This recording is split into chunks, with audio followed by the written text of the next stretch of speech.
general comment on the situation regarding Sergei Bobrovsky? No, I have no comment. The release will speak for itself.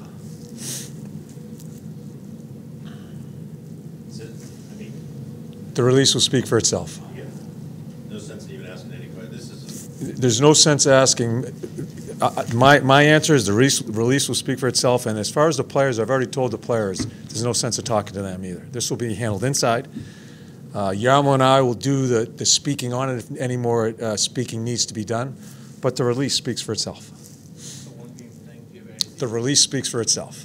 The release doesn't say it's a game. Yeah, we're worried about, I'm here tonight. We're playing Nashville. I'm not going to get involved in this. That's why we sent the release out. So we're worried about the Nashville game. You have some questions to that, I'll be more than happy to answer. Other than that, refer to the release. Corpy is in goal tonight, yeah. Torts, I know you don't like to talk about 600 and that whole thing, but looking at it a different way, what have you enjoyed? What, if you break it down, what have you enjoyed over those 600 wins? What is it about? Certainly not you guys. Fair. Yeah. Can you expound on that? No, I want to speak on Nashville, but I'll answer the question because I don't want to be an idiot. What I've enjoyed is just the opportunity, the opportunity to continue to coach in this league. Things don't go well, you get fired, this, that, the other thing. I've been given some great opportunities to be around some really good people.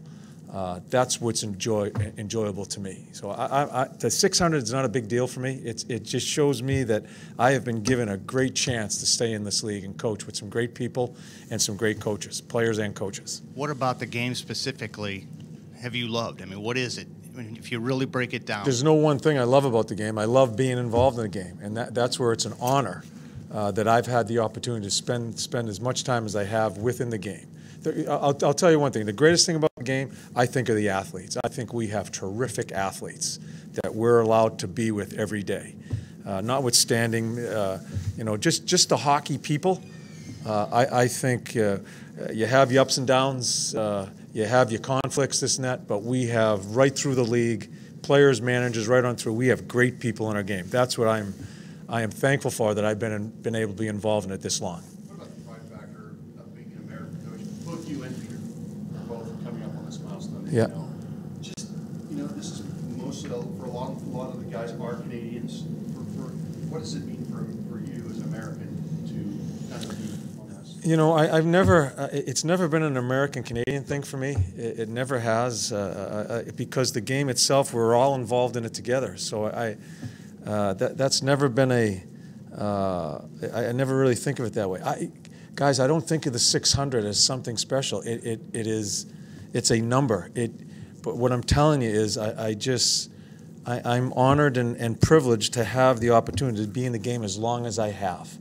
That's what that number is. To me, it's no big deal. It's just being able to be in this league and try to help people and try to learn and try to be involved in it. That's the biggest privilege that I've had. Do you have a good Peter Laviolette? You've obviously known Peter for a long time. Your thoughts on his progression through this league? You've seen terrific coach. I remember when I first met Peter, I coached him in an American League All-Star game. He was still playing. Met Lavi then. We've gone through some international tournaments together. Has done a terrific job wherever he's been. He's a terrific coach. Know his family, a terrific family. That's what when you're in it a long time and you meet all these people. That's the most rewarding thing is getting to know the people and their families. And so Lavi's done a terrific job.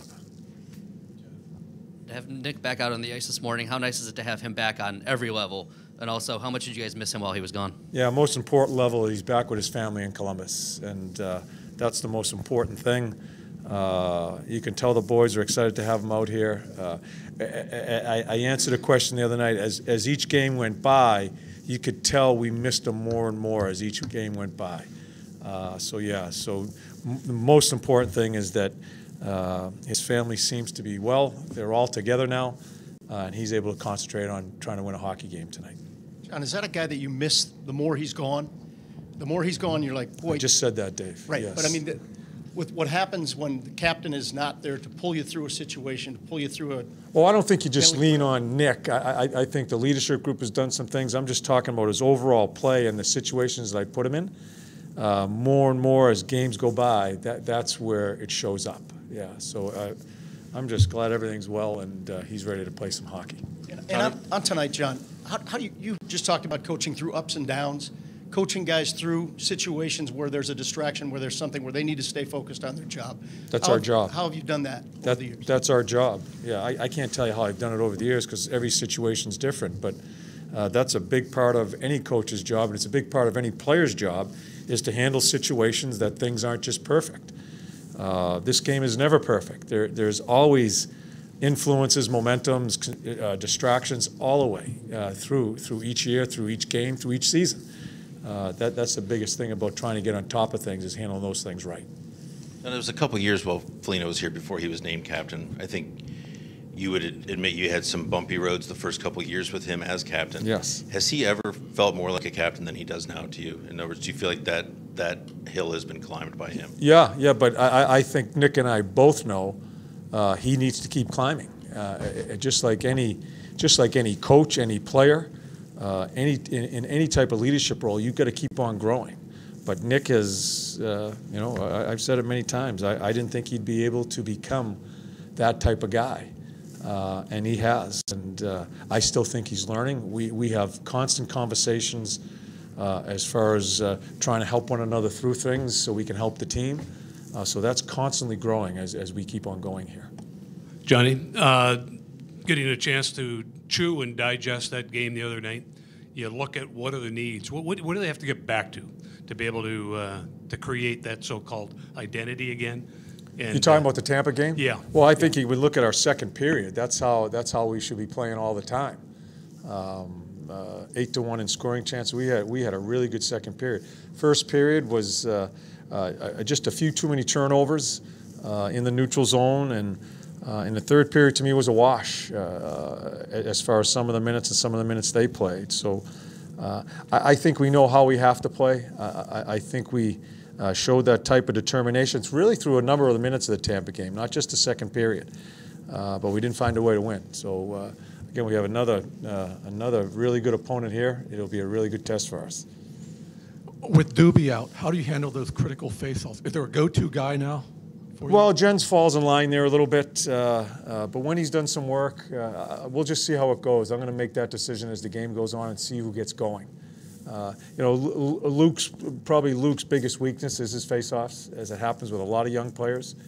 It's really tough for young players in this league now to progress there quickly because of just the rule changes involved in it, because you can't cheat. So we'll see how the game goes, and we'll see where we go with it. John, does Kukan stay in, and any update on Harrington? Not sure. We're going to see how Harry is. That'll be a game-time decision. Yeah. The fourth goal the other. Oh, I'm sorry. Quick one. You guys only have 12 forwards right now. Are you prepared to just go forward with 12, or is there 12 forwards, 62 goalies tonight? That's 20. It. Yeah, we're good to go for the future. For going forward. I'm not even looking at the future. Just worried about Nashville. Yeah. The fourth goal was when you took Bob out. Was that performance, or was this just that was enough for him? No, the game's over. I was contemplating on the third goal taking Bob because I know I wanted him here against Nashville, and we got Nashville and Washington coming up. So I just felt if we didn't, after the second period we had, and then they scored that third goal, I was contemplating then. But the fourth goal, I did not want him scarred anymore because I wanted to get ready for the next game. Now, is there a chance Sergei's played his last game for Columbus? I will let the press release speak. How can you ask me that question? I mean, I've just told you, Portsy. Yeah, man of the people. Yeah. I know, but the release is there, and I said right at the prior here that we'll just go with the release. I'm just worried about this hockey game.